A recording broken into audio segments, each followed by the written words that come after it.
What is going on, everyone? This is Robbie here on Gemmy Master Animatronics, and what I have to share with all of you today is something really crazy. So this here is, of course, the Gemmy Halloween animated Screamer Tombstone, but you could probably tell by the title, this is not an ordinary Gemmy Screaming Tombstone. This right here is a pre-production prototype or sample of sorts, more of a prototype in my opinion, judging on all of the differences I've observed compared to a production unit. So I got this from a fellow collector by the name of CJ Webbler. I paid a lot of money for this thing. It was not cheap in the slightest, but my goodness, was it well worth the price. This is, without a doubt, one of, if not my new favorite prototypes in my collection. And I know it may seem like a very simplistic piece, but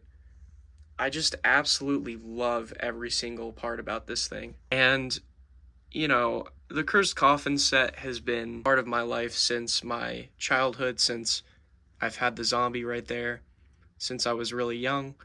So this piece really means a lot to me, in the sense that this whole series has been a part of my childhood. Yeah, anyways, I guess I'll get into some of the repairs I did, which I did include at the beginning of the video. I hope that you enjoyed that small little, repair clip that I added. I know it's definitely not the best looking repair video.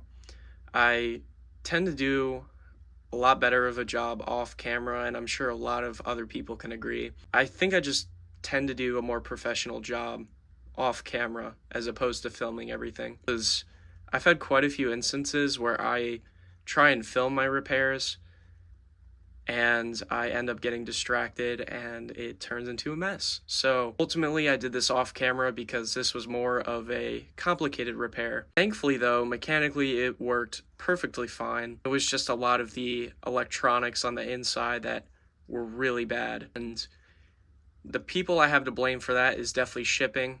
I don't know what happened, but I received this in the mail yesterday. So upon opening it, I found that the negative wire for the battery compartment was completely off and blackened, which wasn't good, but thankfully I was able to resolder that. It took a little bit because the wire had blackened so much that solder was not sticking to it, but I ended up using the tip of a pair of scissors to kind of scrape away, make sure that the solder could make proper contact with the wire. Added a bunch of hot glue to the wires, and in the process I actually ended up pulling off a wire for the switch, and I mean the wire was basically off already. It was like really loose, so I ended up reinforcing that. And yeah, I think besides that, I also cleaned it up quite a bit. There was excess dirt and grime all over the inside of this thing, as you know, with a lot of other pieces that were from the Castle of Muskogee. They've been through some crazy things, and this is a prime example. Thankfully though, the board seems to be in good shape. I didn't see any signs of oxidation. I think CJ might have repaired it at one point, and he did a phenomenal job. I mean, it works perfectly great now. I could not be happier. The thing that's really interesting about this piece that I actually found out the other day is just how different these zombies look. And it's really about the color they used and the amount of detail added on each individual zombie head is so impressive. It kind of just makes me sad that all of this detail was lost in production, because I mean, while there's not a whole lot of detail lost, it's still pretty significant. And as you saw in the repair clip, I included a side-by-side of what the production model looks like compared to the prototype one. The production model, the zombie faces are a lot more of a purplish tone, which I don't mind, but there's still just overall a lot more detail on these. So anyways, another really crazy difference is that it has pretty much the same exact board layout as like a hip swinger. It's a lot larger.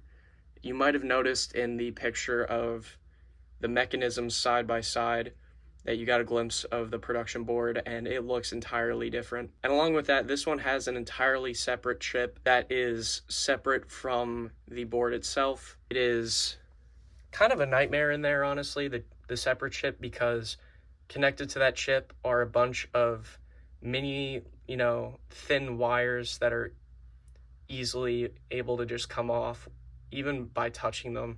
It's just one of those things where a prototype is not meant to last, and I mean, this is pretty much a prime example. Overall, it's built really well. The Tombstone itself, I noticed, even from opening it, you can kind of see this on the bottom as well. I'll give you a better view of the bottom now. So here's the label, and I ended up translating this the other day because I'm starting to improve a lot on my Chinese, and from my understanding, this translates to three-headed pagoda, which is very strange.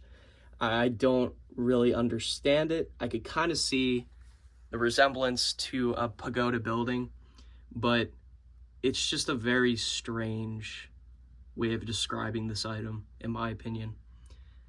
But you can definitely see there are areas where the paint has come off, so I'm thinking this was definitely spray painted black, and then the whole bottom of the Tombstone and everything else was hand done, hand painted, or spray painted by hand. I think the zombie faces are definitely hand painted as well. And I'll give you a good shot of the battery compartment because I don't have batteries in it yet, so you could really get a good view of this. So there's the battery compartment if anyone's curious. This runs off of 4 AA's. There's unfortunately no EEPROM, but honestly, at the end of the day, I'm kind of happy because that gives it a lot more time to live. Because, I mean, I don't want to jinx anything, but a lot of other people have problems with EEPROMs. So I'm just kind of glad that the only thing this one has is a separate chip. But it's still really cool nonetheless. Anyways, for the audio, it's pretty much exactly the same as a release model. It might be a bit higher pitched than normal because it has that weird separate chip for it, but it's more or less the same exact audio, and it does the same exact thing. But the other difference, which you can't really see right now, I'll show it before I play it for all of you, because right now I have it displayed with the coffin doors open because I just love how these zombie faces look alongside this one right here. So this one says, if the stone is rockin', and obviously it's that classic catchphrase, if the stone is rockin', don't come knockin'. And I'm completely blanking on what the production one says, but it is very different than just recently. I'm sure a lot of you saw Joe's video on his that he did, where it's the over the hill tombstone. And I think that's personally my favorite out of everything else. That is just such a well done item. The audio is so funny, so just incredibly well done. It's honestly such a shame that that one didn't get released, because in my personal belief, I feel like that would have sold extremely well. But it's all good. I guess that makes it a little bit more special, and eventually, if I get better at programming, which I hope to learn more about soon, I would definitely take a crack at making my own. I'll give you a close-up shot of where the speaker is, I guess. There's this weird little, I don't know if the camera's focusing on it, but there's this really weird gray sticker. I don't really know what that's for, but anyways, yeah, I think that's enough of me talking. Without further ado, let's play this item. I will play it a few times in the light, and I will also play it in the dark. So here we go.